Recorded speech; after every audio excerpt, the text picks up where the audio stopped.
इस वीडियो को लाइक करें, हमारे चैनल को सब्सक्राइब करें, बेल आइकन जरूर प्रेस करें हमारी न्यू वीडियो सबसे पहले देखने के लिए। सब्सक्राइब करने के बाद ना घंटी बजा देना ताकि जब भी मैं कोई न्यू वीडियो अपलोड करूं तो तुम्हारे फोन की घंटी भी बजे।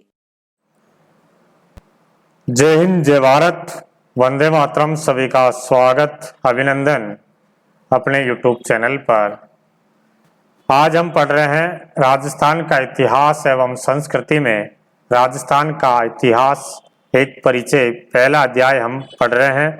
पहले अध्याय में हम इससे पहले वाली क्लास में राजस्थान के इतिहास का काल विभाजन, प्रागैतिहासिक राजस्थान, इसमें पूरा पाषाण काल देख लिया था, धातु काल, लौह काल, प्राचीन सभ्यताएं देख ली थी और राजस्थान के जनपद तक हमने पढ़ लिया था।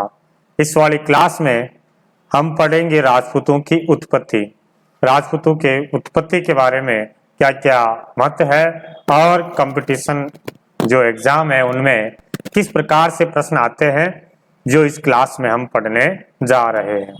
ये वाली क्लास से राजस्थान की सभी प्रतियोगिताओं के लिए अति महत्वपूर्ण है, जिसमें रीट और सीईटी के लिए तो बहुत ही महत्वपूर्ण है। और यहाँ से प्रश्न राजस्थान कर्मचारी चयन बोर्ड, अधीनस्थ सेवा चयन बोर्ड जो है बार बार प्रश्न दे रहा है, तो इस जो टॉपिक को हम छोड़ नहीं सकते हैं, पढ़ना ही पड़ेगा।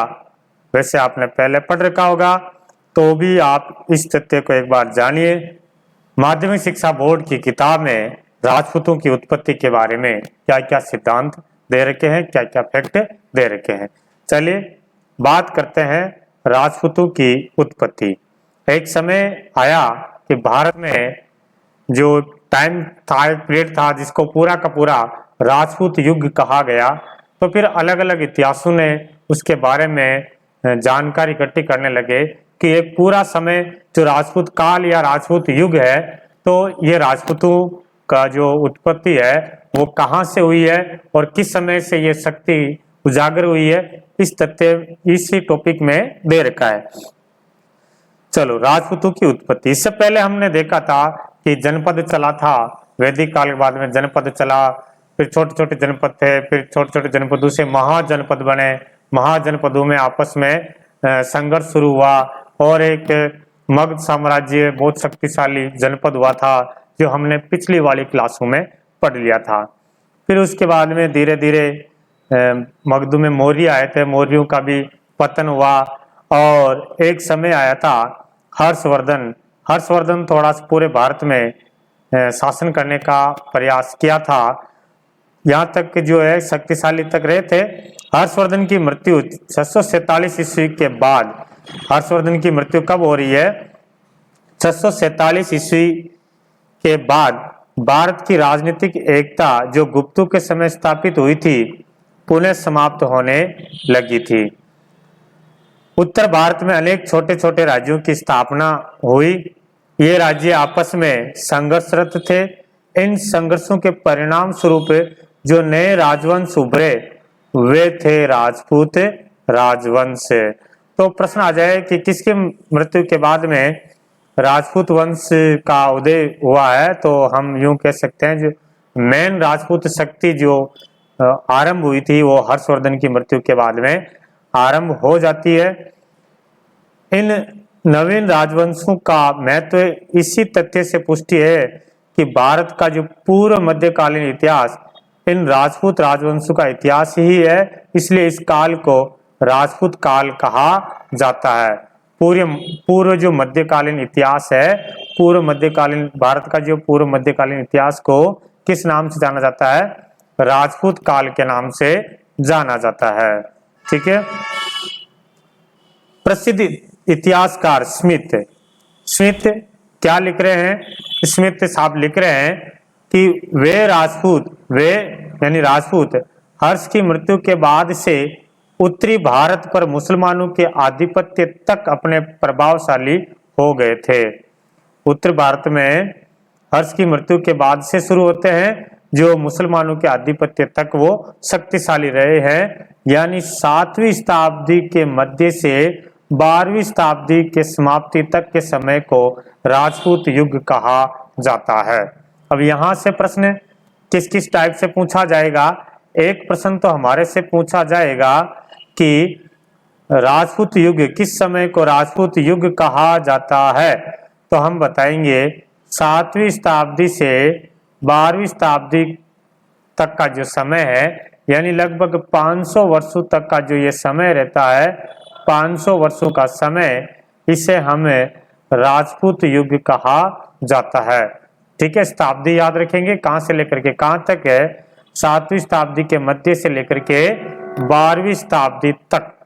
ठीक, और दूसरा प्रश्न बनता है कि 7वीं शताब्दी के मध्य से लेकर के 12वीं शताब्दी के समाप्ति तक का समय राजपूत युग बताने वाले इतिहासकार कौन थे, तो वो थे स्मिथ ने कहा था। तो एक लाइन तो यहाँ से बहुत इंपॉर्टेंट है, ये प्रश्न पूछा हुआ है।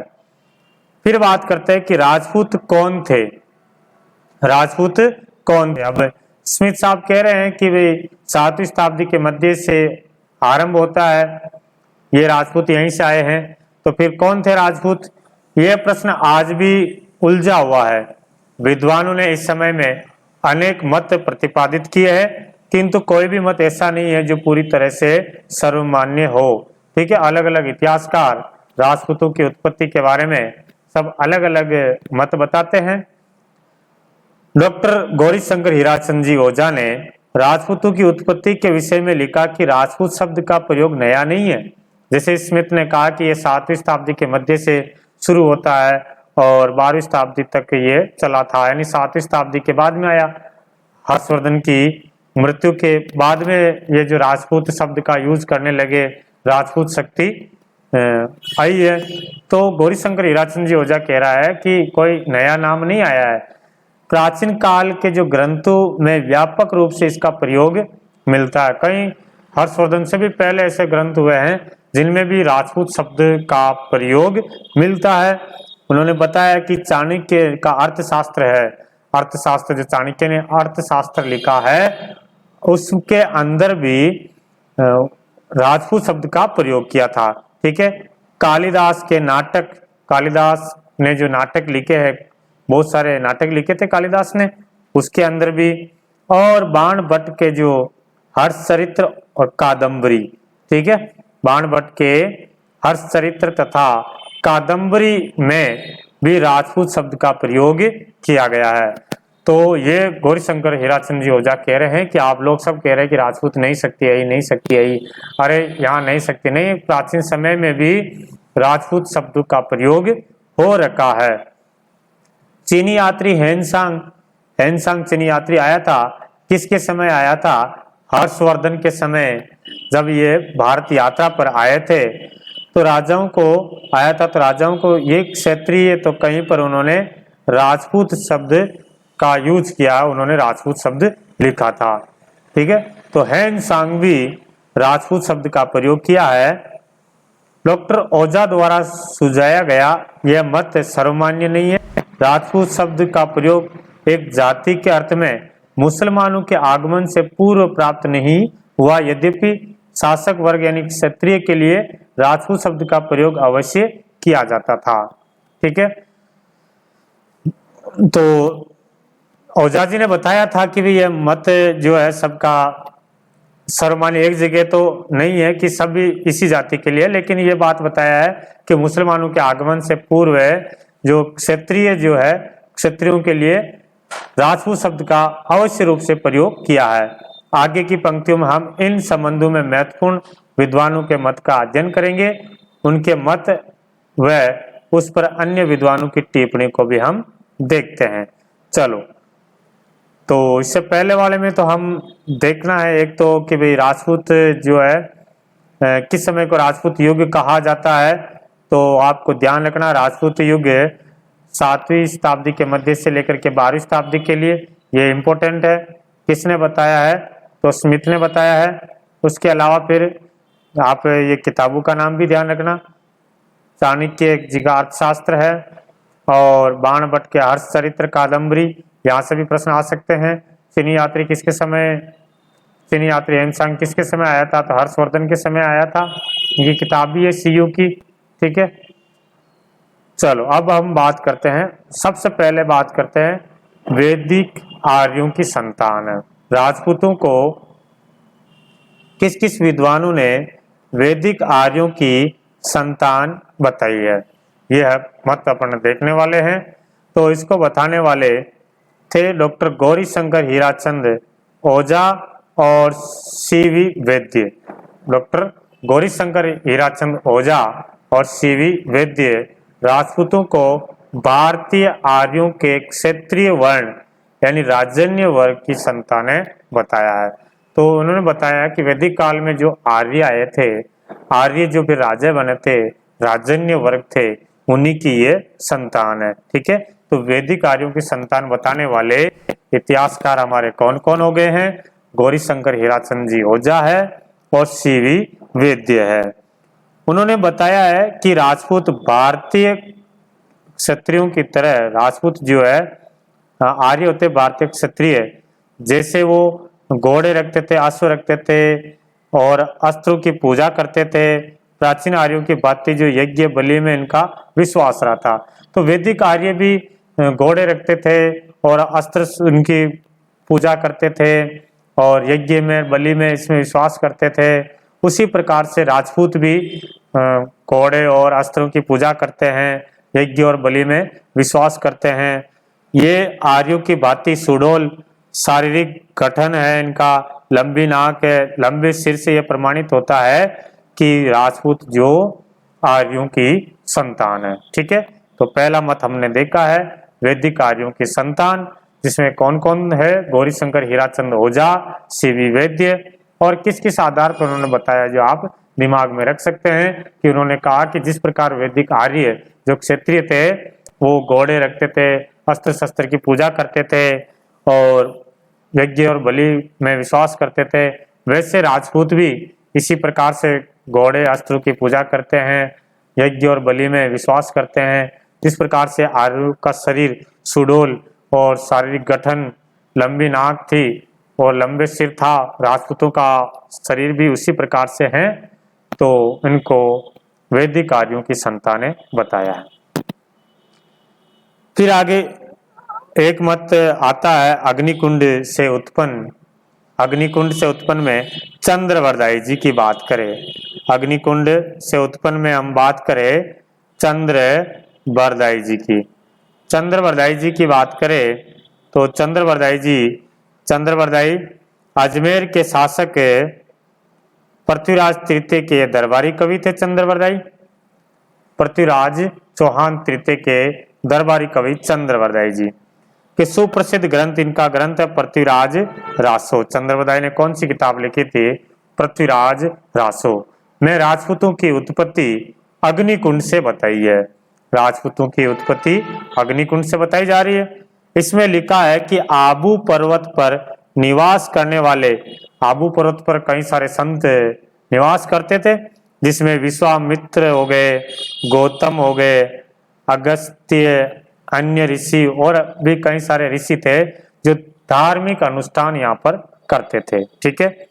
इन अनुष्ठानों को जो राक्षस आते थे, मांस हड्डी और मलमूत्र डाल करके वो क्या कर जाते थे? अपवित्र कर देते थे। तो इनका यज्ञ वगैरह नहीं हो पा रहा था। तो फिर वशिष्ठ मुनि इनसे निपटने हेतु यज्ञ कुंड में 3 योद्धा उत्पन्न किए थे। फिर वशिष्ठ मुनि आए थे, ऋषि वशिष्ठ आए थे, उन्होंने एक यज्ञ किया जिससे पहले 3 जातियां की उत्पत्ति हुई थी। 3 योद्धा आए थे। कौन कौन से आए थे? परमार आए थे, चालुक्य आए और प्रतिहार आए थे, ठीक है। और किंतु तीनों भी इस रक्षा करने में असमर्थ हुए थे। परमार, चालुक्य और जो प्रतिहार आए, परमार, चालुक्य, प्रतिहार, तो ये लोग बाग जो है, ये योद्धा इन राक्षसों का वध नहीं कर पाए थे। तो फिर वशिष्ठ ने 4था योद्धा उत्पन्न किया जो प्रथम तीनों से ज्यादा ताकतवर हुआ, हथियार से सुसज्जित था और उनका नाम क्या रखा था? चौहान नाम रखा था। तो प्रश्न आ जाए ऋषि वशिष्ठ के यज्ञ में या चंद्रप्रदायी के अनुसार ऋषि वशिष्ठ के यज्ञ में सबसे अंत में कौन सी जाति की उत्पत्ति हुई थी? तो सबसे लास्ट में चौहानों की उत्पत्ति हुई थी। चंद्रप्रदायी के अनुसार इस तरह राजपूतों की उत्पत्ति मुनि वशिष्ठ द्वारा अग्निकुंड या यज्ञ कुंड से हुई है। ठीक है, तो चंद्रप्रदायी जी ने बताया था कि 4 जातियों की उत्पत्ति हुई अग्निकुंड से। ऋषि वशिष्ठ ने आबू पर्वत पर यज्ञ किया था, जिसमें सबसे पहले परमार, चालुक्य और प्रतिहार आए थे। फिर बाद में कौन सी जाति आई थी? चौहान जाति आई थी। यद्यपि आज के वैज्ञानिक युग में इस कथा को स्वीकार नहीं किया जा सकता, किंतु इस कथा में अंतर्निहित संकेतों को विद्वानों ने समझने का प्रयास किया। विद्वानों के अनुसार संभवतः प्राचीन काल के क्षत्रिय जो बौद्ध बन गए थे, प्राचीन आदिवासी भील मीणा आदि जो विदेशी आक्रमण शक्तियों शक, होण, युची आदि यज्ञ अग्नि द्वारा शुद्धि करके क्षत्रिय वर्ण में शामिल किया। ठीक है, तो यह लाइन लिखने का मतलब ये हुआ है कि इस मत को वैज्ञानिक युग तो नहीं मानता, लेकिन कुछ जो इतिहासकार विद्वान ऐसा मानते हैं कि चंद्रप्रदायी ने जो लिखा है कुछ न कुछ तो सही है इसमें।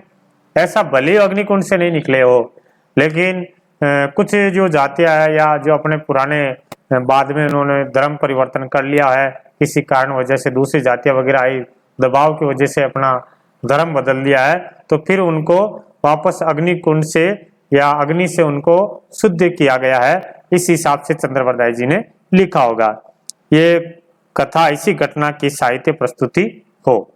ठीक है, तो ये हमने देखा था अग्निकुंड से उत्पन्न होने वाले जातियां। फिर अगला मत कौन सा आ रहा है? अगला मत आ रहा है ब्राह्मणों से उत्पत्ति का सिद्धांत। ब्राह्मणों से उत्पत्ति का सिद्धांत। चलिए, ब्राह्मणों की उत्पत्ति में हम बात करें, सबसे पहले डी.आर. भंडारकर ने गोहिल राजपूतों की उत्पत्ति नागर ब्राह्मणों से बतलाई है। ठीक है, डी.आर. भंडारकर जो मेवाड़ में गोहिल हुए हैं, उन गोहिलों की उत्पत्ति, गोहिल राजपूतों की उत्पत्ति नागर ब्राह्मणों से बता रहे हैं डी.आर. भंडारकर साहब। राजपूतों के ब्राह्मण वंशी होने के साक्ष्य के रूप में भंडारकर बिजोलिया शिलालेख का उल्लेख करते हैं। बिजोलिया शिलालेख के अनुसार भंडारकर जी बता रहे हैं कि जिसमें वासुदेव चौहान का जो उत्तराधिकारी सामंत को वत्स गोत्रीय ब्राह्मण बताया। ब्राह्मण के अंदर भी एक गोत्र बताई है कि वत्स गोत्रीय ब्राह्मण है, ऐसा भंडारकर साहब कह रहे हैं। इसके अतिरिक्त उनके अनुसार जो भंडारकर साहब कह रहे हैं कि राजशेखर ब्राह्मण का विवाह अवंती सुंदरी के साथ होना, फिर चौहानों का ब्राह्मण वंश की उत्पत्ति का अकाट्य प्रमाण है कि राजशेखर ब्राह्मण का विवाह अवंती सुंदरी के साथ होता है। एक अवंती सुंदरी थी जिनके साथ विवाह होता है, फिर इस प्रकार से चौहानों का ब्राह्मण वंश से उत्पन्न हुआ है, ऐसा भंडारकर जी कह रहे हैं। डॉक्टर गोपीनाथ शर्मा ने भी मेवाड़ के गोहिलोतों को नागर जाति के ब्राह्मण गुहदत्त का वंशज बताया है। गोपीनाथ शर्मा भी मेवाड़ के जो गोहिल वंश है, इनको नागर जाति का एक ब्राह्मण था गुहदत्त का वंशज बताया है। और मेवाड़ के महाराणा कुंभा ने जयदेव के गीत गोविंद पर जो टीका लिखा है, कुंभा जी ने जयदेव का जो गीत गोविंद है उसके ऊपर टीका लिखा है, उसके अंदर टीका में भी यह स्वीकार किया है कि गोहिलोत नागर ब्राह्मण गुहदत्त की संतान है। कुंभा जी ने भी ऐसी बात बताई है कि गोहिल जो है वो गुहलोत नागर ब्राह्मण गुहदत्त की संतान है। किंतु कुछ अन्य इतिहासकार, खास करके दत्त शर्मा, इस मत को स्वीकार नहीं करते हैं। उनके अनुसार कई बार राजपूत अपने पुरोहित का गोत्र अपना लेते हैं, इस कारण ये भ्रम हो जाता है। दत्त शर्मा जी कह रहा है कि नहीं, ऐसा नहीं है। जब कई बार ऐसा हो जाता है कि कोई राजपूत है, किसी पुरोहित जो इनका होता था तो उनसे ज्यादा वो प्रभावित हो जाता था, और उनका नाम भी, जो ब्राह्मण उनका पुरोहित होता था वो उनका जो सरनेम अपने साथ जोड़ देता था। राजपूत ब्राह्मण थे, ऐसा मान लेते हैं अपन। डॉक्टर दशरथ शर्मा इस मत का तर्क सहित खंडन कर रहे हैं। फिर भी ये मत माना जाता है। तो ब्राह्मणों से उत्पत्ति में आप ध्यान रखना, एक तो D.R. भंडारकर है, भंडारकर साहब, D.R. भंडारकर ने जो गोयलों की उत्पत्ति बताई है वो नागर ब्राह्मणों से बताई है। और बिजोलिया शिलालेख का उल्लेख करते हुए भंडारकर साहब ने बिजोलिया शिलालेख का भी ध्यान रखना है। चौहानों को जो है चौहान को भी वत्स गोत्रीय ब्राह्मण बताया है, ठीक है। उसके अलावा गोपीनाथ शर्मा का भी ध्यान रखना। गोपीनाथ शर्मा ने नागर जाति के ब्राह्मण गुहेदत्त का वंशज बताया है। महाराणा कुंभा ने भी गीत गोविंद टीका में यह स्वीकार किया कि गुहिलोत नागर ब्राह्मण गुहेदत्त की संतानें हैं। ये 3-4 फैक्ट आप विशेष तौर से ध्यान रखेंगे ब्राह्मणों से उत्पत्ति के सिद्धांत में, राजपूतों के ब्राह्मणों से उत्पत्ति के सिद्धांत में, ठीक है। फिर बात करते हैं विदेशियों की संतान। विदेशियों की संतान है तो किस किस ने राजपूतों को विदेशियों की संतान बताया है, तो इसमें देखते हैं हम विदेशियों की संतान वाले सिद्धांत में कौन कौन है और क्या क्या उन्होंने ऐसा तर्क दिया है कि जो राजपूत है वो विदेशियों की संतान है। राजस्थान के इतिहास के लेखक कर्नल जेम्स टोड ने लिखा कि राजपूत शक अथवा सीतियन जाति के वंशज है, ठीक है। इन्होंने बताया कि बाद में जब मौर्यों के बाद में पतन के बाद में कुछ विदेशी जातियां यहाँ पर आती है, शक और सीतियन, वो शक और सीतियन जातियों से ही राजपूतों की उत्पत्ति हुई है। शक सीतियन यहाँ आई है और भारतीय संस्कृति को अपना लिया है, उसके बाद में यहाँ हिंदू बन गए और जो अपने यहाँ का रीति रिवाज है वो उसको अपना लिया और उनकी जो संतानें हैं वो राजपूत हो गए हैं। ऐसा कहने वाले कौन है? James Tod. टोड ने यह भी बताया कि अग्निकुंड की कहानी को भी स्वीकार किया। उनका कि जो चंद्रप्रताप जी ने कहा ना, बिल्कुल उनकी बात भी सही है। उनका कहना यह था कि इसी आधार पर राजपूतों को विदेशी जाति का प्रमाण करने का प्रयास किया। उनका कहना है कि विदेशी जातियां जब 6वीं शताब्दी के लगभग आक्रमणकारी के रूप में भारत में आई, कि बाहर से भारत में आक्रमण करने के लिए आया और विदेशी विजेताओं को जब वो शासक बन गए थे यहाँ पर, तो फिर उन्हें अग्नि संस्कार द्वारा पवित्र कर वर्ण व्यवस्था के अंतर्गत क्षत्रिय वर्ण ले लिया था। कि बाहर से जब आए यहाँ पर आक्रमण किया, आक्रमण करने के बाद में यहाँ पर राजा बन गए, तो राजा बन गए तो फिर उनको कहा कि भाई आप पहले आपको अग्नि संस्कार में पवित्र होना पड़ेगा, तब आप क्षत्रिय बनोगे। तो बाहर से जो आई जातियां उन्होंने क्या कर लिया, अग्नि संस्कार में पवित्र हो गए, वर्ण व्यवस्था अपना ली और ये क्षत्रिय बन गए और राजपूत हो गए। ऐसा कहने वाले कौन है? कर्नल जेम्स टोड साहब कह रहे हैं। टोड ने राजपूतों को शक सीतियन प्रमाणित होने का पूछा, भाई आप इस प्रकार कैसे कह सकते हैं कि राजपूत जो है शक और सीतियन जातियों के ही संतान है, कोई तर्क दो। आप कैसे कहने से कैसे मान लेंगे हम कि भाई राजपूत इनसे उत्पन्न हुआ है।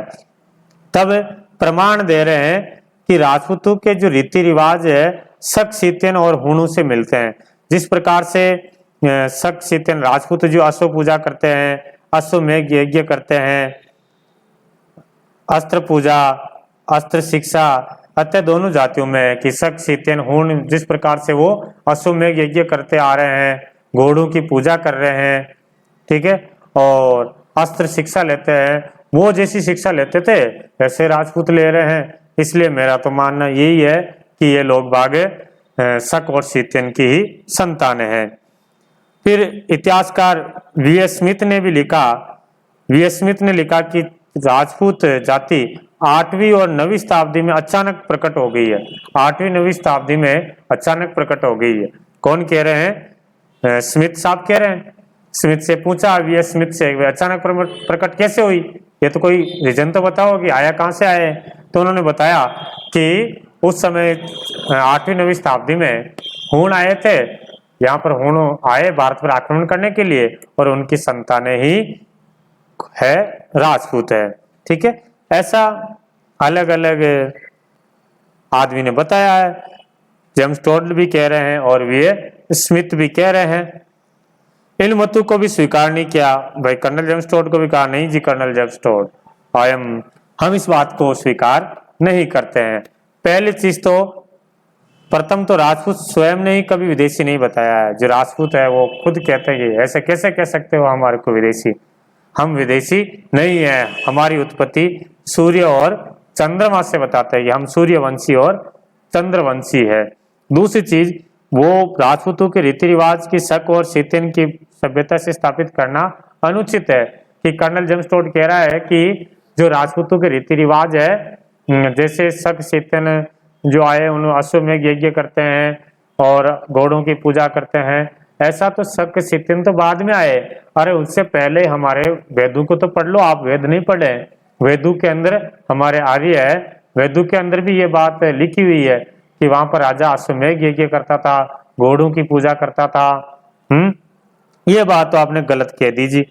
तो रीति रिवाज से साम्यता स्थापित करना अनुचित है, क्योंकि उनके रीति रिवाज शक कुषाण के आने से पूर्व भारत में पहले से ही प्रचलित है। सूर्य की पूजा भारत में वैदिक काल से ही प्रचलित है। अश्वमेघ यज्ञ भी हम पहले से करते आ रहे हैं। क्यों भाई, महाकाव्यों में इसका साक्ष्य प्रमाणित है। हमारे भगवान श्री राम ने भी अश्वमेघ यज्ञ किया है, फिर बाद में और कई सारे शासकों ने भी अश्वमेघ यज्ञ किया है। ये चीज तो गलत है जी। ठीक है, तो अब क्या करें, सब अपनी अपनी बात रख दिए। कोई ब्राह्मणों से बता रहा है, कोई वैदिक आर्यों की संतान बता रहा है, कोई अग्निकुंड से बता रहा है। ठीक है, तो फिर अपन जो लास्ट निष्कर्ष पर पहुंचते हैं। अब लास्ट निष्कर्ष क्या है कि उपयुक्त समस्त वितरण से स्पष्ट होता है कि राजपूतों की उत्पत्ति के संबंध में विद्वानों के बीच में मतभेद है। आज तक ये फिक्स नहीं हो पाया है कि राजपूतों की उत्पत्ति में कौन सा सिद्धांत सही है। ऐसी परिस्थिति में अधिकांश विद्वान राजपूतों की भारतीय आर्यों के वंशज को स्वीकार करते हैं। ज्यादातर जो विद्वान है वो राजपूतों की जो उत्पत्ति है भारतीय आर्यों के वंशज ही मानते हैं, स्वीकार करते हैं, जिसमें विदेशी रक्त भी सम्मिलित हो सकता है। ठीक है भाई, विदेशी का भी आप बार बार जोर डाल रहे हैं कि नहीं शक शीतन आए, हूण आए, मान लेते हैं, लेकिन मूल रूप से भारतीय आर्य थे, फिर बाद में विदेशी रक्त भी आ गया होगा। यह भी स्थापित सत्य है कि जो भी विदेशी जातियां भारत में आई और स्थायी रूप से यहाँ निवास करने लगी, उन्होंने भारतीय सभ्यता संस्कृति को अपना लिया तथा हिंदू समाज ने स्वयं उसे समाहित कर लिया है, हिंदू समाज में उनको स्वीकार कर लिया है। तो ऐसा भी तो हो सकता है। डॉक्टर कानूनगो ने ठीक ही लिखा है। अग्निकुंड की कहानी, जो डॉक्टर कानूनगो ने लिखा है कि अग्निकुंड की कहानी इस प्रगति के युग में नहीं चल सकती है। इस समय में तो जो अग्निकुंड की बात है वो तो नहीं बन सकती है। उनकी सूर्य और चंद्रमा से उत्पत्ति एक काल्पनिक सत्य भी हो भी सकता है। ठीक है, अपन मान लेते हैं काल्पनिक सत्य है कि सूर्य और चंद्रमा से उत्पन्न हुआ है। राजपूत चाहे किसी भी रूप में जन्मे हो, भले आर्यों से आए हो, भले चंद्रवंशी हो, सूर्यवंशी हो, भले अग्निकुंड से हो, किसी भी रूप में जन्मे हो, लेकिन यह सत्य है कि इतिहास में उन्होंने महाकाव्य काल में क्षत्रियों की परंपराओं को बनाए रखा है राजपूतों ने। ठीक है, ये बात थी है उत्पत्ति के संबंध में। एक बार वापस देख लेते हैं मोस्टली इंपॉर्टेंट बातों को। एक तो आपको ध्यान रखना, राजपूतों का जो शासन सत्ता स्थापित होने लगी है हर्षवर्धन की मृत्यु के बाद में हुई है। और उसके अलावा स्मिथ ने 7वीं शताब्दी से 12वीं शताब्दी के मध्य का समय राजपूत युग कहा है। किसने कहा है? तो वी.ए. स्मिथ ने कहा। एक चीज तो आप यहाँ से इंपोर्टेंट है, ये ध्यान रखना है। ये 2-3 किताबें भी आप ध्यान रखना है। चाणक्य का अर्थशास्त्र है, बाणभट्ट का हर्ष चरित्र और कादम्बरी, चीन यात्री हेनसांग हर्षवर्धन के समय आया था और सीयू की किताब लिखी थी। ठीक है, फिर उसके बाद वैदिक आर्यों की संतानों में वैदिक आर्यों की संतान मानने वाले इतिहासकार कौन कौन हुए हैं, तो आप इसमें ध्यान रखोगे। एक तो डॉक्टर गौरीशंकर हीराचंद ओझा और सीवी वैद्य जी का ध्यान रखेंगे। साइड में आप नोट्स भी बना सकते हैं। वैदिक आर्यों की संतान गौरी शंकर हीराचंद ओझा और सीवी वैद्य है। ठीक है, फिर अग्निकुंड की बात करें, अग्निकुंड में जो बताने वाले हमारे अग्निकुंड से बताने वाले उसमें चंद्रवरदाई जी का नाम सर्वोपरि सबसे पहले आता है। चंद्रवरदाई पृथ्वीराज चौहान तृतीय के दरबारी कवि है। किताब का नाम ध्यान रखना है, पृथ्वीराज रासो। ऋषि वशिष्ठ मुनि ने आबू पर्वत पर यज्ञ किया था। पहले 3 जातियां परमार चालुक्य प्रतिहार है, फिर सबसे लास्ट में चौहान आए हैं। ठीक है, ये आप अग्निकुंड से ध्यान रखेंगे। फिर उसके बाद में ब्राह्मणों से उत्पत्ति, ब्राह्मणों में आप डी.आर. भंडारकर साहब का नाम ध्यान रखेंगे। डी.आर. भंडारकर, और इन्होंने गोयलों की उत्पत्ति नागर ब्राह्मणों से बताते हैं। ठीक है, और चौहानों की उत्पत्ति चौहान वासुदेव चौहान का जो बताया था कि सामंत वत्स्य गोत्र ब्राह्मण है, बिजोलिया शिलालेख का उल्लेख करते हुए उन्होंने ये बात बताई है। एक गोपीनाथ शर्मा जी का भी ध्यान रखना है। और महाराणा कुंभा ने गीत गोविंद पर टीका है, उसमें गोलोत नागर ब्राह्मण गोदत्त की संतान बताया था। ठीक है, गोपीनाथ शर्मा ने गोलोतों को नागर जाति के ब्राह्मण गोदत्त की संतान, ये भी आप साइड में लिख सकते हैं। ठीक है, ओके। विदेशियों में अपने 2 ध्यान रखना है। एक तो कर्नल जेम्स टोड है। कर्नल जेम्स टोड ने तो शक और सीतियन जाति के वंशज बताए हैं। ठीक है, और फिर उसके बाद में वी.एस. स्मिथ का ध्यान रखना है, उसने हूणों की संतानें बताई है। ओके,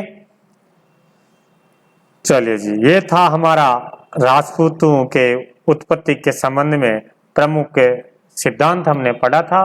कैसी लगी क्लास आप कमेंट करके जरूर बताना, वीडियो को लाइक करना, चैनल को आप सब्सक्राइब करना। मिलेंगे अपन अब अगली क्लास में, मेवाड़ का इतिहास को पढ़ेंगे। जय हिंद, जय भारत, वंदे मातरम।